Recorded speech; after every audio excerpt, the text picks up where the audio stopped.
Il y a eu un endroit sur terre où musulmans, chrétiens et juifs vivaient ensemble, où la science fleurissait pendant que l'Europe croupissait dans l'obscurité, où les bibliothèques comptaient 500 000 livres quand Paris n'en avait pas 1000. Un endroit qu'on appelait Al-Andalus et qu'on a tout fait pour effacer de la mémoire collective. Ce que tu vas découvrir dans cette série, c'est l'histoire du paradis que l'Europe a détruit. Tout commence en 711. Tariq ibn Ziyad traverse le détroit de Gibraltar avec 7000 hommes. En 3 ans, les musulmans contrôlent presque toute la péninsule ibérique, ce que les historiens appellent la conquête. Les habitants de l'époque l'ont vécu comme une libération. Les Wisigoths, qui gouvernaient l'Espagne, étaient brutaux et corrompus. Les Juifs persécutés ont ouvert les portes des villes aux armées musulmanes. Les paysans chrétiens ont vu leurs impôts baisser. Pour la première fois depuis des siècles, la péninsule ibérique respirait. Ce qui se passe ensuite est sans précédent dans l'histoire de l'humanité.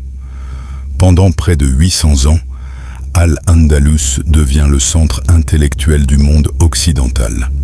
Cordoue, la capitale, compte 500 000 habitants quand Paris n'en a que 30 000. La grande bibliothèque du calife Al-Hakam II contient 400 000 livres. 400 000, à une époque où la plupart des rois européens ne savent pas lire. Les savants musulmans traduisent et préservent les œuvres de Platon, d'Aristote et de Galien. Ibn Rushd, que les Européens appellent Averroès, révolutionne la philosophie. Ibn Tufayl invente le roman philosophique. Al-Zahraoui invente la chirurgie moderne. Az-Zahraoui écrit un traité médical de 30 volumes qui reste la référence en Europe pendant 500 ans.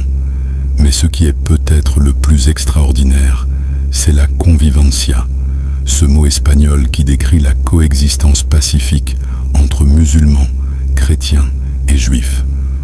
Dans les rues de Cordoue, un philosophe musulman débat avec un rabbin juif et un moine chrétien. Les 3 religions coexistent, s'enrichissent mutuellement. C'est unique dans l'histoire du monde. Mais le plus beau symbole de cette coexistence reste à découvrir. Un palais qui incarne à lui seul toute la splendeur d'Al-Andalus.